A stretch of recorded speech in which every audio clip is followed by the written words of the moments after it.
이 시간 찬송가 509장 거친 세상에서 실패하거든 같이 찬양하시겠습니다. 찬송가 509장 거친 세상에서 실패하거든 같이 찬양하시겠습니다.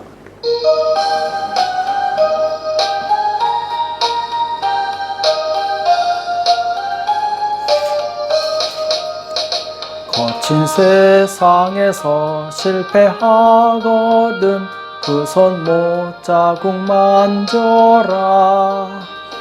고된 일 하다가 힘을 얻으리 그 손 못자국 만져라. 그 손 못자국 만져라. 그 손 못자국 만져라. 주가 널 지키며 인도하시리. 그 손 못자국 만져라. 내가 어둠 속을 걸어갈 때에 그 손 못자국 만져라. 주가 참 평안을 내게 주시리. 그 손 못자국 만져라. 그 손 못자국 만져라. 그 손 못자국 만져라. 주가 널 지키며 인도하시리. 그 손 못자국 만져라. 내가 부활의 주 따라가려면 그 손 못자국 만져라. 내가 주 안에서 길이 살리라. 그 손 못자국 만져라. 그 손 못자국 만져라. 그 손 못자국 만져라. 주가 널 지키며 인도하시리. 그 손 못자국 만져라. 너의 죄악의 짐 무거울 때에 그 손 못자국 만져라. 마음 문 열고서 주를 모셔라. 그 손 못자국 만져라. 그 손 못자국 만져라. 그 손 못자국 만져라. 주가 널 지키며 인도하시리. 그 손 못자국 만져라. 아멘. 이 시간 다 같이 기도하시겠습니다. 살아계신 하나님 아버지, 이 새벽에 저희들을 불러주시고 하나님 앞에 나올 수 있도록 은혜 주심을 감사합니다. 하나님, 우리 인생에 큰 고난을 만났을 때 예수님의 손을 만지게 도와주시옵시고 나를 위해서 희생하신 예수님의 그 사랑과 은혜를 늘 기억할 수 있도록 역사하여 주시옵소서. 주님 주신 은혜로 이 세상의 모든 고난을 이기게 도와주시옵시고 마침내 주님 앞에 설 수 있도록 우리의 믿음을 붙들어 주시옵소서. 오늘 우리에게 주시는 말씀을 듣기 원합니다. 주님 말씀하여 주시옵시고 깨닫는 은혜가 있도록 도와주시옵소서. 이 시간 주께서 함께해 주실 것을 믿고 감사하며 예수님의 이름으로 간절히 기도합나이다. 아멘. 이 시간 하나님의 말씀 에스라서 2장 1절과 2절 말씀 보겠습니다. 에스라 2장 1절과 2절 말씀 우리다가 참 목소리 합독하도록 하겠습니다. 에스라 2장 1절에서 2절입니다. 같이 읽겠습니다. 시작.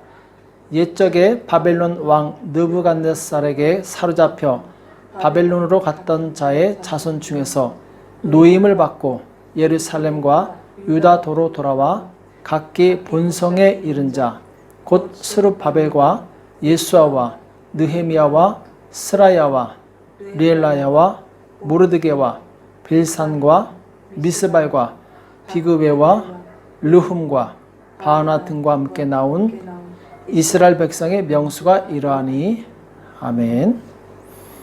하나님의 약속을 따라 사는 성도, 하나님의 약속을 따라 사는 성도란 제목으로 같이 말씀을 나누겠습니다. 자, 오늘 말씀에 보면 옛적에 바벨론 왕 느부갓네살에게 사로잡혀 바벨론으로 갔던 자의 자손 중에서 여기 보면은 이 바벨론의 왕 느부갓네살에게 사로잡혔다. 곧 남유다가 멸망해서 이제 바벨론으로 포로로 끌려가게 되는데 3차 이에서 이 포로로 끌려가게 되죠. 자, 남유다는 이제 북이스라엘이 기원전 722년에 아수르에 의해서 멸망당한 지 134년 후인 BC 586년에 이 바벨론에 의해서 남유다는 완전히 멸망당하게 되는데, 남유다가 바벨론에 의해서 멸망당할 때 이 3차례에 의해서 포로로 끌려갑니다. 첫 번째, 두 번째, 세 번째. 그래서 세 번째 때 완전히 망하게 되죠. 첫 번째 때 이 바벨론 포로로 끌려갔을 때가 이제 BC 605년입니다. 그리고 그때 당시 다니엘과 귀족들이 이 포로로 바벨론에 끌려가게 되죠. 그리고 나서 이제 첫 포로로 끌려간 지 약 70년 후에 BC 538년에 이 페르시아의 고레스 왕에 의해서 유다는 다시 예루살렘으로 돌아갈 수 있게 됩니다. 끌려갈 때, 포로로 끌려갈 때 1차, 2차, 3차로 끌려갔던 것처럼 이 포로에서 다시 귀환할 때는 역시 1차, 2차, 3차에서 귀환을 하게 됩니다. 그래서 오늘 본문 말씀은 1차 귀환에 대해서 말씀하고 있는데, 이때는 이제 스룹바벨과 예수아라는 사람이 지도자가 되어서 예루살렘으로 돌아오게 되는데, 이때 총 숫자가 49,897명이라고 나와 있죠. 그 말씀이 이제 오늘 4절과 5절에 보면은 그 회중의 합계가 42,360명이요. 그 외 노비가 7,337명이요. 노래하는 남녀가 200명이요. 다 합치면 이제 49,897명이 되죠. 이 1차 포로 귀환 때 이렇게 5만 명 가까이가 귀환하게 되었고, 이제 2차 귀환 때는 이제 에스라가 지도자가 되죠. 그래서 이때는 1745명이 이제 예루살렘으로 돌아옵니다. 3차 귀환 때는 우리가 잘 아는 느헤미야가 지도자가 되어서 돌아왔는데, 성경에는 일단의 무리 이렇게만 써 있기 때문에 몇 명인지 정확한 인원은 알 수 없습니다. 그러나 이제 3차 때 느헤미야가 와서 이제 성벽을 쌓게 되죠. 자, 오늘 에스라 2장 1절과 2절 말씀은 이제 1차 귀환 때 돌아오는 사람들의 가족 명수에 대해서 아주 길게 구체적으로 말씀하고 있습니다. 그러니까 모두 49,897명이라고 그랬죠. 이 사람이 1차 때 예루살렘으로 귀환하게 되는데, 자, 70년이라는 시간이 지난 다음에 다시 고토로 돌아오게 됩니다. 자, 70년은 거의 2세대가 지나가는 오랜 세월이죠. 이 70년 사이에 이 바벨론 제국은 무너지고 이 페르시아 제국이 일어서게 됩니다. 그리고 이제 그 페르시아 제국의 고레스라는 왕이 이스라엘 백성이 다시 고토로 돌아갈 수 있도록 은혜를 베풀게 되죠.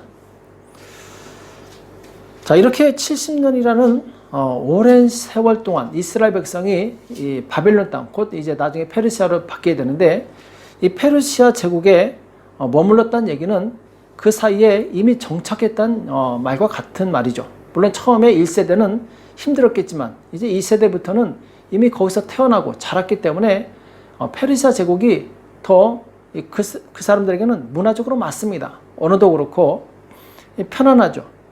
그러니까 이미 자리를 잡고 자녀를 낳고 안정되게 살고 있었는데, 더군다나 이제 페르시아는 그 당시에 인도에서 아프리카까지 어마어마한 이 128도에 달하는 그런 이 제국을 이루고 있었어요. 그러니까 많은 것이 풍족하고 이 부족함이 없는 환경이었죠. 자, 그런데 거기에 비해서 예루살렘은 이미 폐허가 된 지 오래되었고 짐승들이 사는 곳이 되었고, 그리고 주변에 있는 이 부족들이 언제든지 공격할 수 있는 그런 이제 위험한 장소로 밖에 있었습니다. 자, 그럼에도 불구하고 오늘 5만 명 가까이 되는 사람들이, 이스라엘 사람들이 페르시아에서 이스라엘로 다시 돌아가는 모습을 보게 됩니다. 한마디로 이 페르시아 제국의 안정되었던 삶을 버리고 온 가족과 함께 정말 힘들고 정말 황폐화된 그런 이제 이 황무지 같은 예루살렘으로 돌아오게 된 거죠. 오늘날로 말하면은 미국에서 정말 편하게 살다가 아프리카 저우지로 가족이 이사하는 것과 똑같은 것입니다. 편한 데 살다가 불편한 데 가는 이런 이제 이 수고를 감수하고 예루살렘으로 이 사람들이 돌아온 이유가 무엇입니까? 이 사람들은 하나님의 약속을 기억하고 그 약속을 따라갔던 것입니다. 하나님의 약속은 예레미야 선지자를 통해서 이미 선포되었었죠. 너희들이 지금 포로로 끌려가지만 70년 후에 다시 돌아올 것이다. 이렇게 약속하셨는데, 70년이 지난 다음에 이들이 이 예루살렘을 돌아올 수 있었던 것은 하나님의 약속을 기억했고 그 약속을 따라서 왔기 때문에 그들은 하나님의 말씀을 따라온 것이죠. 이익을 따라온 것이 아닙니다. 이익을 따랐다면 오히려 손해입니다. 그 먼 거리를 이사를 해야 됐고, 또 이사 와서 이 빈터에다가 집을 지으려면 돈이 더 필요했고, 또 거기에 안정된 직장이 있는 것도 아닙니다. 도시가 형성되려면 많은 시간이 필요했던 것이죠. 그럼에도 불구하고 그들은 자신의 이익을 버리고 약속을 따라오게 돼요. 이것이 바로 진정한 신앙인의 삶입니다.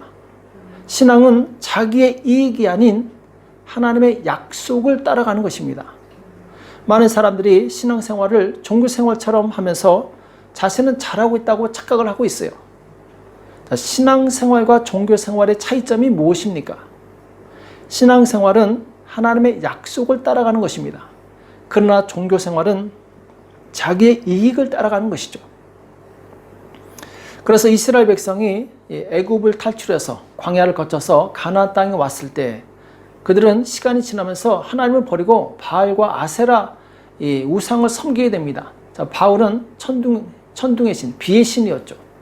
아세라는 대지의 신인데 곧 그들은 이 풍성함을 바라서 우상에게 절하고 우상에게 나가서 이 우상을 섬겼던 것이죠. 그러니까 그들은 하나님을 버리고 말씀을 버리고 자기들의 이익을 따라 살았던 거예요. 자기들의 이익을 따라가면 신앙은 타락하게 되어 있습니다. 우린 철저히 하나님의 말씀을 따라가야 돼요. 교회에서도 이 하나님의 약속을 따라서 신앙생활을 해야지 자기 이익 때문에 교회에 나와서는 안 됩니다. 물론 처음에는 자기 이익이나 혹은 친분이 있어서 친구에 따라서 교회에 나올 수 있겠죠. 그러나 시간이 지나면서 하나님을 정말 만나게 된다면 그 다음부터는 내 이익을 버리고 약속의 말씀을 따라가는 것입니다. 이것이 정상적인 신앙생활의 과정이죠. 그래서 우리가 교회에 나올 때 점점 하나님의 말씀을 따르는 사람으로 변화되는 것, 이것이 우리 신앙의 목표요, 목적입니다. 그래서 이 믿음이 성장한 사람은 자기를 위해서 살지 않습니다. 하나님을 위해서 살게 되죠. 그래서 하나님의 약속을 따라 사는 사람은 혹 시험에 들어도 교회를 떠나지 않고 끝까지 견디게 됩니다. 그러나 이익 때문에 나온 사람은 시험에 들면 얼마 후에 교회를 곧 떠나게 됩니다. 그리고 하나님의 약속을 따라 사는 사람은 오직 하나님만 바라보고 하나님만 기대해요. 그러나 자기 이익 때문에 나오는 사람은 사람을 바라보고 사람 때문에 교회에 나옵니다. 우리가 잘 기억해야 될 것이 있는데 우리는 교회 나올 때 반드시 하나님 때문에 나와야 돼요. 하나님만 바라보고 나와야 됩니다. 추수하는 날에 농부는 알곡과 가라지를 갈라냅니다. 그리고 알곡은 곳간에 모으고 가라지는 불에 태워버리죠. 마찬가지로 예수님께서 재림하시는 날에 참 신자와 거짓 신자를 가르게 됩니다. 그래서 참 신자는 영원한 천국에 인도하시고 거짓 신자는 영원한 불못, 그 지옥에 떨어뜨리시게 되죠. 자, 그러면 이 참 신자와 거짓 신자의 기준이 무엇입니까? 참 신자는 하나님의 약속을 따라 산 사람입니다. 그러나 거짓 신자는 누구냐? 자기 이익을 따라 산 사람들이에요. 그래서 교회 나온다고 해서 다 구원받는 것이 아닙니다. 교회 나와도 자기 이익을 따라 사는 사람은 하나님 나라에 들어갈 수 없습니다. 다니엘에서 보면은 다니엘의 세 친구가 당시 바벨론 왕 느부갓네살 왕이 세운 신상에 절하지 않았다는 이유로 아주 뜨거운 풀무불에 던져지는 아주 위기의 상황에 놓이게 됩니다. 느부갓네살 왕이 불에 던지기 전에 마지막으로 이 세 친구에게 물어봅니다. 지금이라도 악기 소리가 날 때 너희는 내가 세운 이 신상에 절을 하라. 그러면은 너희의 목숨만은 살려주겠다. 자, 이럴 때 이 세 친구가 뭐라고 대답합니까? 사드락과 메삭과 아벤느고가 느부갓네살 왕이여, 우리가 이 일에 대하여 왕에게 대답할 필요가 없나이다. 그러면서 하나님께서 우리를 이 뜨거운 풀무에서 건져내실 건데 그리 아니하실지라도 우리는 왕이 세우신 그 금신상에게 절하지 않겠습니다. 단호하게 말을 하게 되죠. 왕이 화나서 그들을 풀무불에 던졌는데 하나님께서 그들을 보호하십니다. 머리카락 하나 상하지 않고 그대로 살아서 밖으로 나오게 되죠. 다니엘의 세 친구가 만약 자기의 이익을 위해서 그동안 신앙생활을 했다면 이 바벨론 왕과 타협해서 우상에게 절을 했을 것입니다. 그러나 그들은 하나님의 약속의 말씀을 따라 살았어요. 약속의 말씀에서 벗어났기 때문에 그들은 심지어 죽음이 앞에 있음에도 불구하고 타협하지 않습니다. 하나님의 약속의 말씀을 따라갑니다. 우리 또한 약속의 말씀을 따라가야 될 줄은 믿습니다. 이 세상에 아무리 많은 유혹이 있고 그리고 핍박이 있다 할지라도 우리는 반드시 내 감정이나 내 이익이나 그리고 나를 위해서 살지 말고 하나님의 말씀을 따라가시기 바랍니다. 거기에 바로 생명이 있고 은혜가 있는 것이죠. 요한복음 6장 26절 이하에 보면은 많은 사람들이 예수님을 따라옵니다. 그런데 가만히 보니까 예수님을 따라온 목적이 무엇이냐? 떡을 먹고 배부르니까 예수님을 따라온 거예요. 그 전에 어떤 사건이 있었냐면 예수님께서 떡 5개와 물고기 2마리로 남자만 5,000명을 먹이신 이적을 베푸십니다. 사람들이 예수님 따라오니까 내 배가 부르구나. 그 다음부터는 예수님을 따라오는데 혹시 떡을 얻어먹을까 봐 계속 예수님을 따라오는 거예요. 그러나 예수님께서는 더 이상 그런 이적을 행하지 않습니다. 대신에 하늘의 그 영생에 대해서 말씀하세요. 생명의 말씀을 듣고 구원에 이르는 그 구원의 도에 대해서 말씀하십니다. 그러니까 사람들은 지루한 거죠. 그들은 당장 내 입에 떡을 주기를 원하는데 예수님은 계속 영적인 말씀만 전하시는 거예요. 결국 그들은 예수님을 다 떠납니다. 왜냐하면 더 이상 떡이 나오지 않기 때문에. 예수님께서 제자들에게 너희도 나를 떠나려느냐 이렇게 물어보시니까 제자들이 주여 영생의 말씀이 여기 계심에 우리가 누게로 가오리까 이렇게 대답을 하죠. 자, 이것이 바로 참 신자입니다. 내게 어떤 이익이 되어서 신앙생활하는 것, 그것은 거짓된 신앙이죠. 그러나 나에게 어떤 이익이 없다 할지라도 오직 하나님 한 분만으로 하나님의 말씀, 그 말씀을 듣는 것만으로도 감사하고 기뻐하는 그 사람이 참 신자가 될 수 있는 것입니다. 그래서 어떤 사람은 이 교통사고 나서 큰 이 고통에 따릅니다. 하나님 원망해요. 하나님 나에게 왜 이런 고통을 주십니까? 그러면서 만약 하나님께서 나를 고쳐주시면 하나님은 나의 하나님이 될 것입니다. 그러나 나를 고쳐주지 않는다면 하나님은 나의 하나님이 되지 않습니다. 이렇게 생각을 하고 있었어요.